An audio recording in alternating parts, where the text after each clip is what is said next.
I told myself I'd never do this again. And then I opened the door. It was late, that kind of quiet where even the hum of the fridge feels loud. I was in one of his old shirts, barefoot, scrolling through nothing on my phone just to feel less alone. The hallway outside my apartment was dark, except for one flickering light near the stairs. And then knock knock knock, 3 soft taps. Not urgent, not aggressive, just unsure.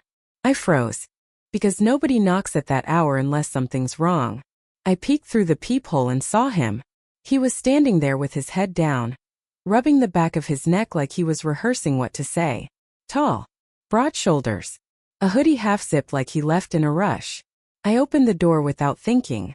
"Hey," he said, eyes meeting mine like he recognized me. "I'm sorry. I think I got the wrong." But I didn't let him finish, because something in me didn't want him to leave. Maybe it was the loneliness. Maybe it was the way his voice dropped at the end of that sentence like he didn't really want it to be true. Or maybe it was the way I hadn't been touched in months. I tilted my head, smiled just a little and said, "That depends. Who were you looking for?" He looked surprised, hesitated. Then he laughed softly, the kind of laugh that sounds like surrender. "I guess I don't know anymore," he said. It should have ended there. I should have said goodnight and closed the door. But instead I stepped aside, just enough for him to understand. He walked in, and the door clicked shut behind him like a promise I hadn't meant to make. It started with a mistake, but that's not the part one regret. The part one regret is what happened next. I woke up to the sound of the shower. For a second I forgot everything. Just lay there in the warm dent of the bed, wrapped in someone else's scent. That soft cotton comfort of being wanted, even if only for a night.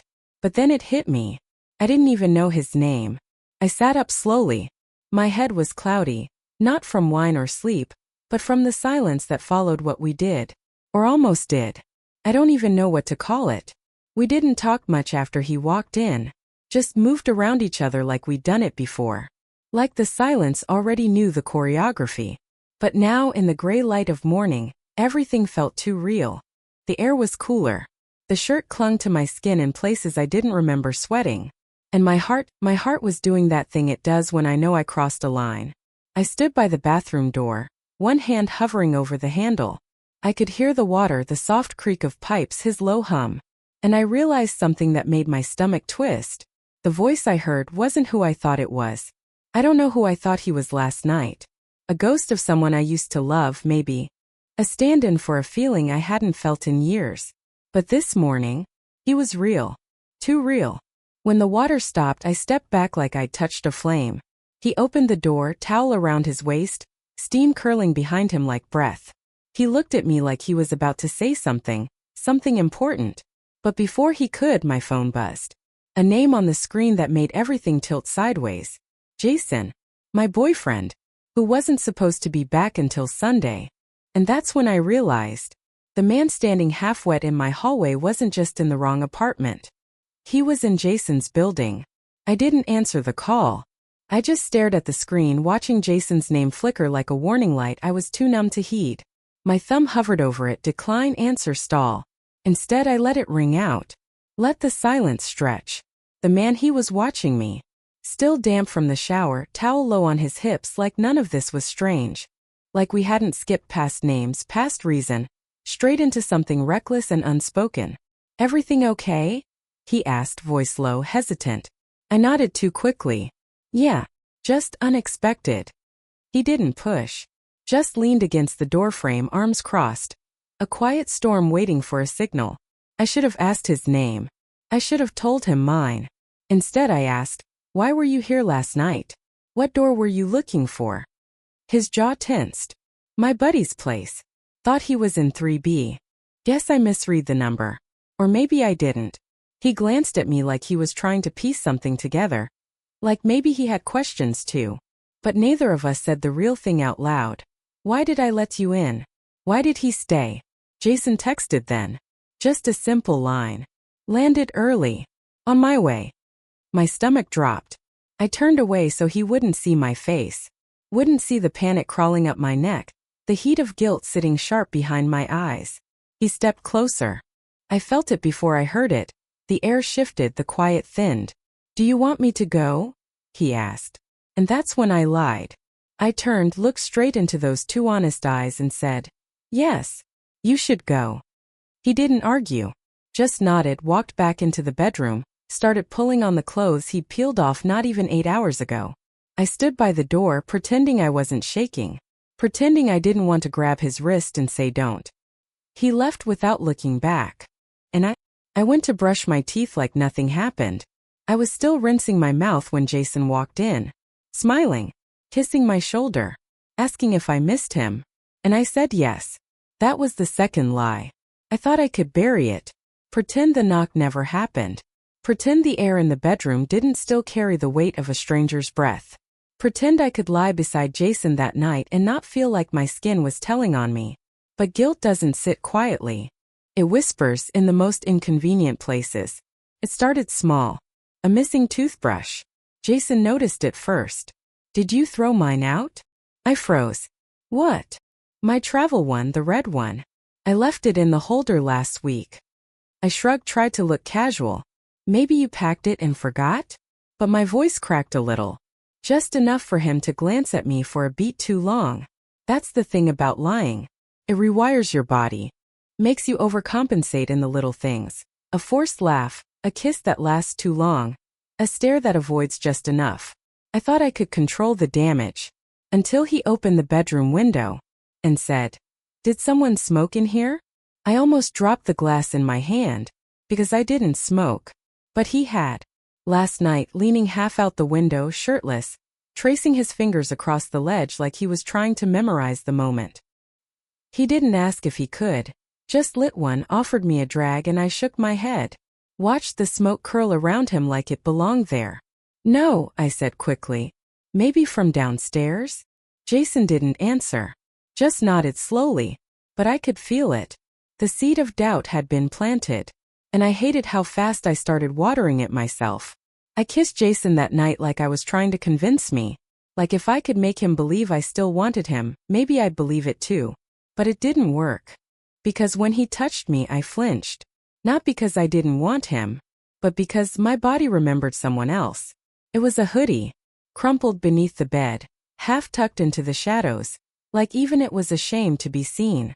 Jason found it while cleaning, crouched down to grab a fallen sock, and came up holding something that didn't belong. "Whose is this?" He wasn't angry yet. Just curious. Suspicious in that soft, terrifying way that makes your breath slow down. I stared at the hoodie like it was a live wire. Gray. Worn at the cuffs. I remembered the way he'd shrugged it off. Casual, one-handed, like undressing was just something the moment demanded. I'd meant to toss it. But when I went to grab it that morning, I hesitated. I don't know why. Maybe a part of me wanted to keep it. Just for a little while. I walked over, took it gently from Jason's hands, like maybe I could steal back the lie with enough grace. "Must be yours," I said, folding it too carefully. "From before. You probably left it last month." He watched me like he wanted to believe me, but something in him didn't. "Doesn't smell like me," he said. And my heart cracked in the quietest way. I laughed too high too fast. What does that even mean? He didn't smile back. Later that night, I saw him Googling the brand. The label was from some niche local store downtown. Jason hated shopping. Said malls made his skin itch. The next morning, he didn't kiss me goodbye. Just left a mug of coffee on the counter, untouched, cooling, and a silence that buzzed louder than words. That should have been the end of it. But it wasn't. Because 3 days later, someone knocked on the door again. 3 slow, familiar taps. And my heart forgot how to beat. I shouldn't have opened it. I should have let the knock echo into nothing. Let it fade like a dream I could pretend didn't happen. But I did. And he was there. Same hoodie. Same eyes. Only this time he wasn't alone. She was standing just behind him. Petite. Sharp cheekbones. A softness around her eyes that made me feel like I was looking at a memory I wasn't supposed to see. He blinked when he saw me. Like he didn't expect me to answer. And for a second we just stood there, the 3 of us in a strange triangle of unspoken things. "Hi," she said first, smiling like I might be a friend. "We're looking for 3B, he added, his voice careful. Controlled. I swallowed hard. "That's 1 floor up." She laughed, touching his arm lightly. Told you. You always mix it up. And something in me cracked. Because she wasn't just some random guest. She was his. The way her hand lingered on him, the way he didn't flinch. I knew. Whatever I thought we were, whatever I made that night mean, I was wrong. He looked at me once more before they turned to leave. Just one long glance. Not regret. Not shame. Just recognition. Like we'd both walked into something we weren't supposed to. I closed the door quietly. Locked it.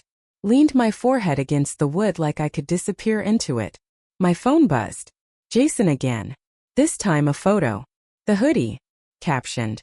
Still sure this was mine? The walls felt smaller.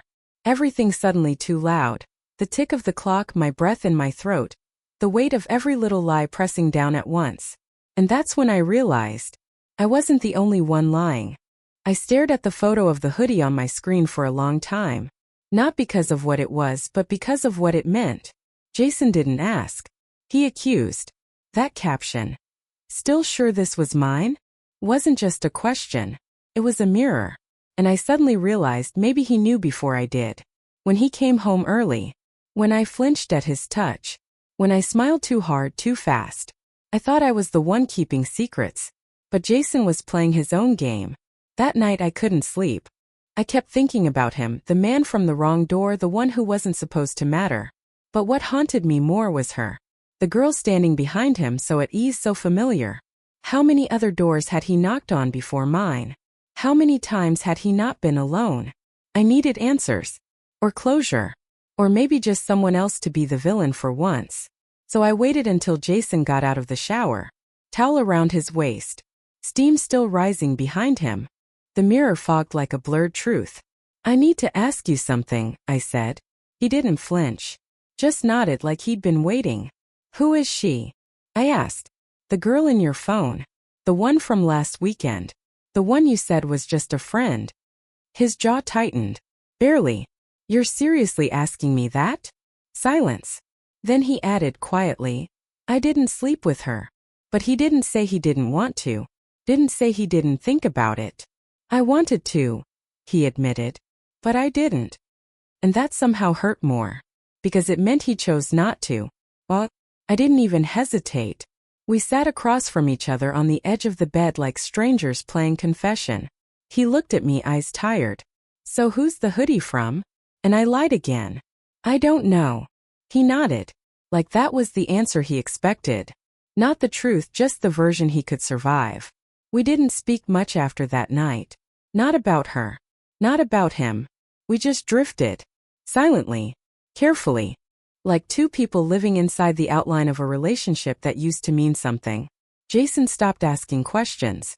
I stopped pretending I had answers. Mornings became mechanical, coffee, keys, goodbye. Even our arguments disappeared. Replaced by a polite emptiness. No shouting. No slammed doors. Just stillness. But something strange happened in that silence. I started noticing things. The way Jason would linger outside on the balcony after calls. How he always locked his phone when I walked into the room. The little shift in his posture when he hugged me. Not tighter, not looser. Just less. Like we were both holding space for other people. I thought about texting him. The wrong doorman. The stranger who felt like a spark I wasn't ready for. But I never did. Not because I didn't want to. But because I didn't know what version of me he'd met that night. And I wasn't sure I wanted her to exist outside of that mistake.